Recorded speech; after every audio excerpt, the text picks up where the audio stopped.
It's not the money that makes you rich or poor, it's the thinking. Give a millionaire a poverty mindset, and they'll lose it all. Hand a poor man the mindset of the wealthy, and they'll build it back tenfold. Why? Because wealth isn't just a bank balance. It's a way of life. It's a philosophy. It's a lens through which you see decisions, time, opportunity, and even adversity. And here's what I discovered after years of watching people rise and fall.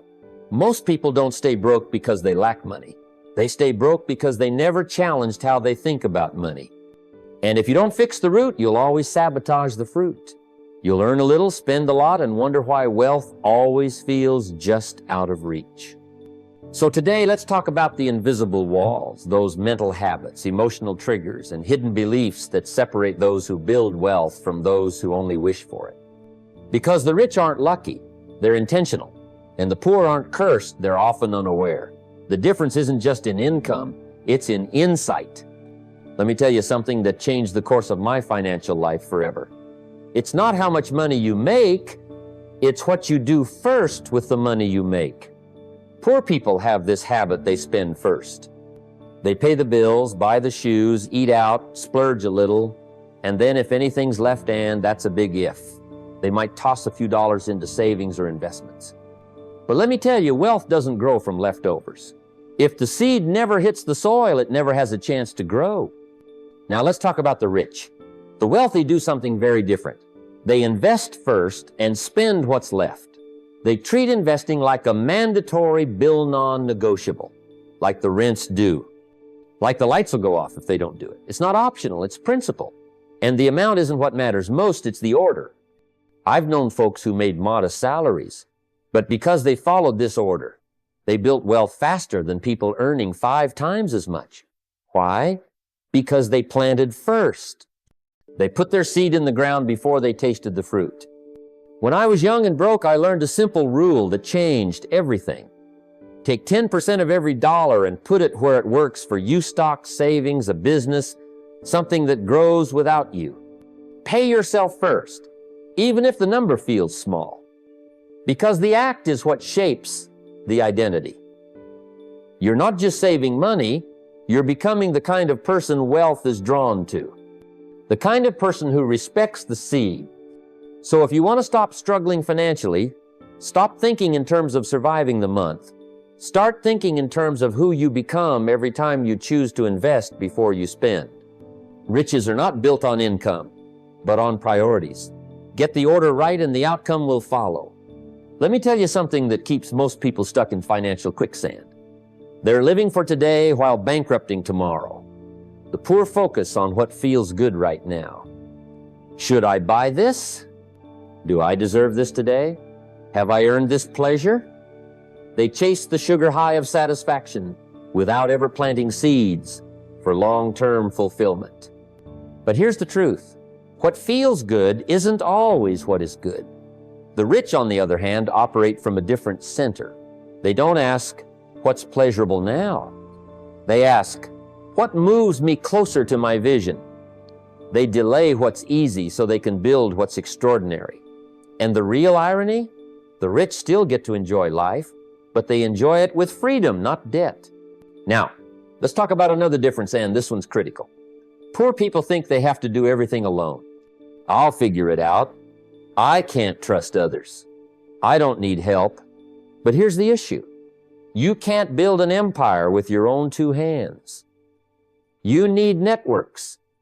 You need mentors. You need collaboration.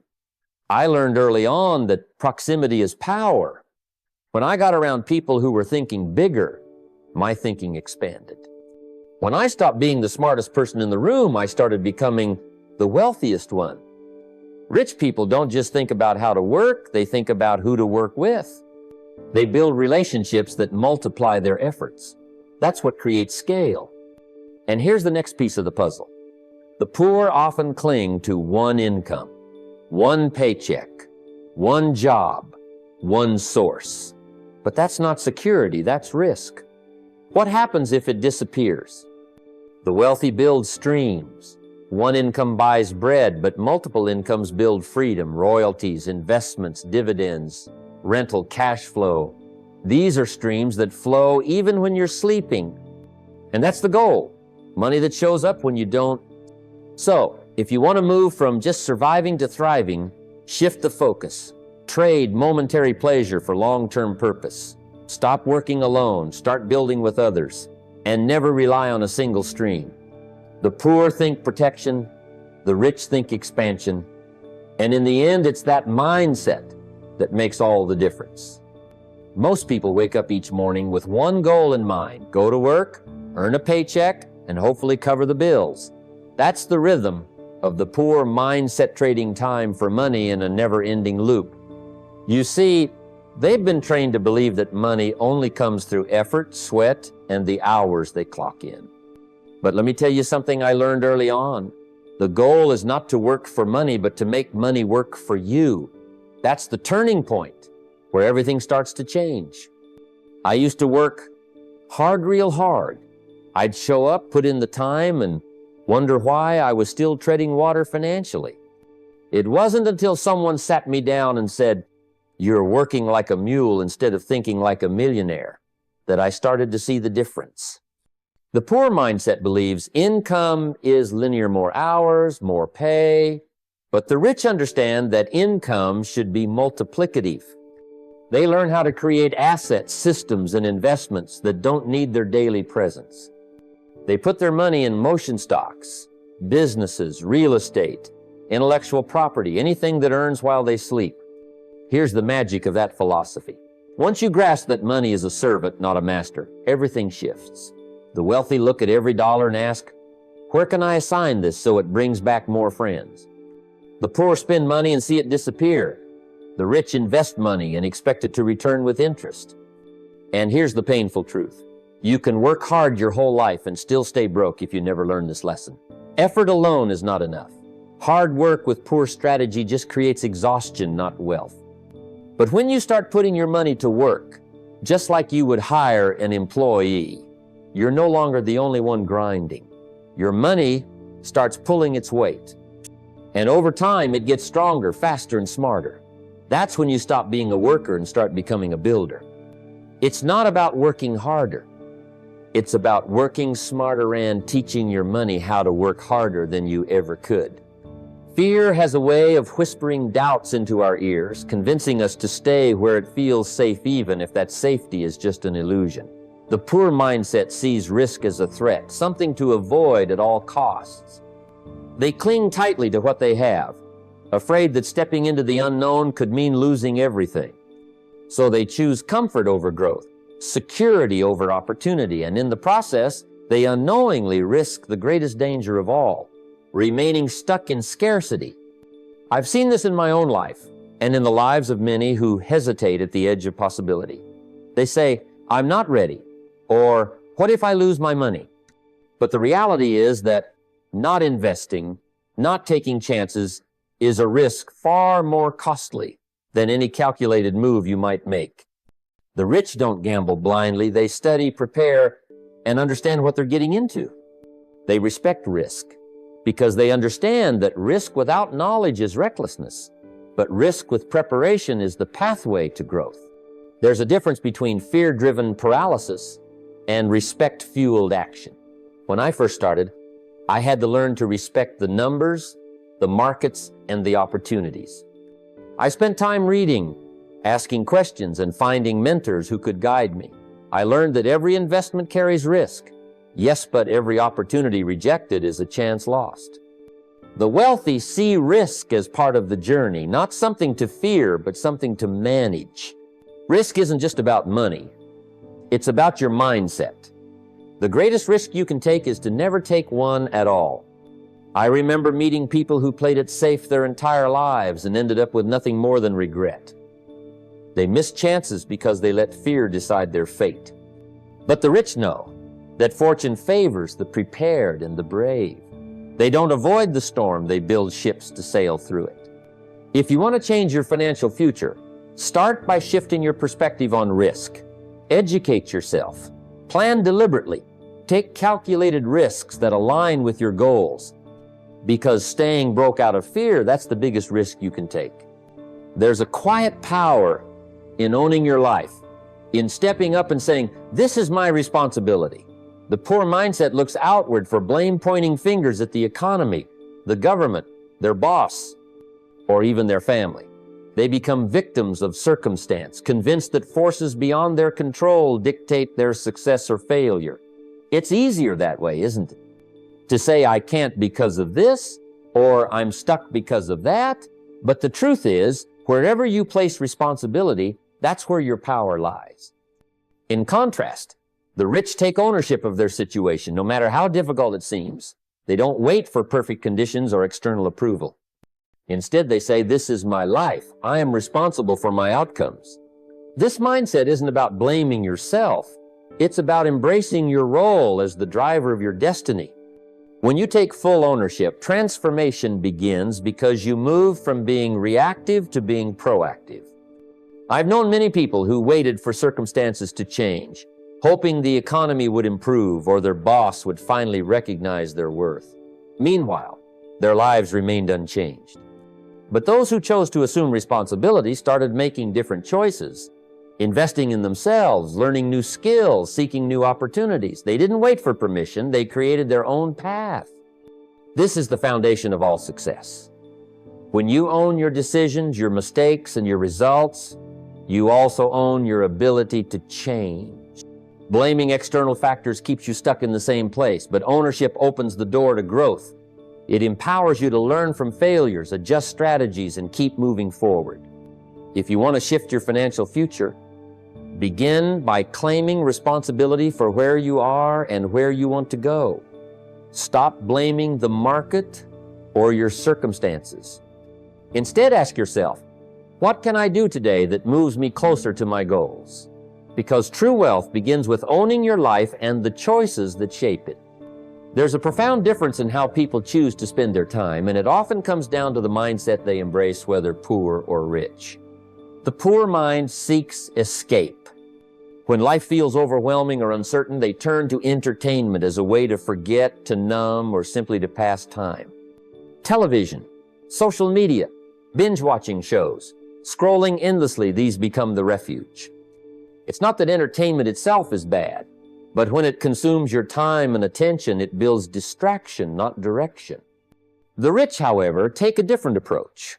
They don't avoid reality or hide from challenges. Instead, they seek education. They understand that knowledge and skills are the currency of wealth, far more valuable than any paycheck. They read books, listen to podcasts, attend seminars, and surround themselves with people who push them to grow. While others are distracted, they are expanding their minds. The wealthy see every moment as an opportunity to learn something new, to sharpen their edge, and to prepare for bigger opportunities. In my own life, I learned early on that what you feed your mind matters as much as what you feed your body. I've met countless people who know the latest celebrity gossip or the hottest television show plot, but they struggle with their finances or their career. Then I met those who read a book a month, who invested time in mastering a skill or understanding how money works, and their lives transformed. Education built direction where there had been none. You see, entertainment soothes the moment, but education builds the future. One creates a temporary escape, the other creates lasting opportunity. When you choose to prioritize learning over mindless distraction, you start thinking differently about money, work, and life. You begin to see problems as challenges and opportunities rather than obstacles. So ask yourself, where do you spend your time? Are you feeding your mind with information that empowers you to grow, or are you numbing yourself with distraction? The path to wealth isn't found on a screen. It's found in the pages of a book, the notes of a seminar, and the conversations that challenge your thinking. Choose education and watch your world expand. Money stirs up deep emotions in all of us: fear, frustration, anxiety. But what separates those who stay broke from those who get richer is how they talk about money. Poor people often talk about money emotionally. They stress over every bill, every unexpected expense. Every month's end, they say, "I can't afford this," as if money is a wall that blocks their dreams. That kind of talk is rooted in scarcity, fear, and a sense of powerlessness. It's a mindset that locks the door on opportunity before it's even knocked on. The rich, however, approach money with strategy and calm. They don't deny the challenges or pretend money grows on trees. But they refuse to let emotion rule their financial decisions. Instead of saying, "I can't afford it," they ask, "How can I afford it?" They turn problems into puzzles. They plan, budget, and think creatively. They understand that money is a tool, and like any tool, it works best when used thoughtfully and with purpose. That strategic mindset opens doors because it focuses on solutions, not limitations. In my own journey, I've seen this over and over.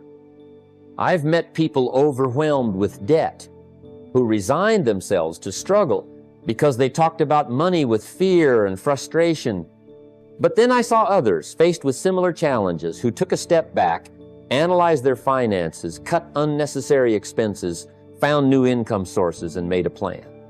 They spoke to their money with clarity and calm, and their lives changed. The difference isn't just about numbers on a bank statement. It's about the language we use to describe our financial lives. Words shape our beliefs, and beliefs drive our actions. When you shift from emotional panic to strategic planning, you take control of your financial future. You stop being a victim of circumstance and become the architect of your wealth. So, watch how you talk about money. Replace "I can't" with "How can I?" And watch the shift that begins in your mind and in your bank account. Too many people fall into the trap of living above their means, and it's one of the quickest ways to stay stuck in financial struggle. When a raise or bonus arrives, the poor mindset says, "Finally, I can upgrade my car, buy that bigger television, or move into a nicer home." The problem is, upgrading the lifestyle first often means there's nothing left to save or invest. It's a cycle of spending more just because there's more coming in. The paycheck grows, but so do the bills. And the gap between income and expenses remains the same or even widens. The rich think differently. When extra money comes in, their first thought isn't about upgrading comfort or status. Their first action is to increase their investments. Maybe it's more into the stock market, a new business opportunity, or an additional rental property. They understand that discipline creates surplus, and surplus becomes capital, the foundation of true wealth. Instead of lifestyle inflation, they practice lifestyle deflation when necessary, focusing on the long game. I remember when I was young, earning more didn't mean spending more. It meant saving more, investing more, and learning more. That self-control wasn't always easy, but it set the stage for financial freedom later. Living below your means isn't about deprivation. It's about making choices today that open doors tomorrow. Capital doesn't just appear. It grows from careful decisions repeated over time. When you choose to prioritize investments before expenses, you build a snowball that gains momentum. That momentum creates more options, more security, and more freedom. The rich don't just get richer because they earn more. They get richer because they keep more and put it to work. They build their wealth quietly and steadily while others chase momentary pleasures. You can do the same. Discipline isn't a punishment. It's the key to unlocking your financial future. Choose to live below your means. Invest first and watch how that surplus grows into the capital you need to build the life you want. Too many people sit around waiting for opportunity to knock on their door, hoping that luck will bring them a break. This kind of waiting is passive, and passivity rarely builds wealth. The poor mindset often clings to the idea that success comes from chancing a lottery ticket, a fortunate inheritance, or a sudden windfall. But wealth isn't stumbled upon. It's built through deliberate action and preparation. The rich understand that opportunity is not something you wait for, but something you create. They invest in themselves by developing skills that are in demand. They build strong networks with people who inspire growth and open doors. They constantly put themselves in the right places at the right times, ready to act when a chance presents itself. This proactive approach means they don't just hope for opportunity, they engineer it. In my own journey, I realized early on that waiting for the perfect moment was a trap. The perfect moment rarely arrives on its own. Instead, I focused on becoming the kind of person who could seize any opportunity the moment it came. That meant learning, growing, and connecting, even when results weren't immediate. I treated every skill I acquired as a tool to build my own pathway. Wealth is a byproduct of readiness and action. When you prepare yourself, you don't just wait for the opportunity to bus you, build your own vehicle and chart your own route. This mindset shift from passive waiting to active creation changes everything. No one is handed success on a silver platter. It's crafted by those who refuse to be victims of circumstance and instead take full control of their lives. If you want to grow rich, start preparing today. Build your skills, nurture your relationships, and position yourself where opportunity can find you. The rich don't find wealth, they make it, and that's exactly what you must do. When you think in scarcity, you believe there's only so much to go around, a limited pie, a fixed amount of success or money. This mindset traps people in fear and competition, always worried about losing what little they have. It creates a life of constant struggle and stress because you're always defending what feels scarce. I remember early in my career, I used to feel that way myself, like every opportunity taken by someone else was a lost chance for me. It was a mindset that held me back, keeping me small and reactive. The wealthy, however, think very differently. They think in terms of abundance. They believe there's plenty for everyone. And more importantly, that the pie can grow bigger. This shift in thinking changes how you see your world and your possibilities. Instead of competing, they create leverage. They use knowledge, networks, and systems to multiply what they have. They understand that when they grow themselves, their opportunities multiply too. This is why so many wealthy people invest in education, mentorship, and business systems. They know that growth is the path to expanding abundance. One lesson I learned is that scarcity leads to tight fists and closed doors, while abundance opens hands and builds bridges. When you embrace abundance, you're willing to share ideas, collaborate, and take risks, knowing that the potential for growth is unlimited. I've seen this play out countless times. Those who adopt an abundant mindset attract not just money, but the people and resources to make that money multiply. So, if you want to change your financial destiny, start by changing your thinking. Believe that there's more than enough success and wealth out there, not just for others, but for you as well.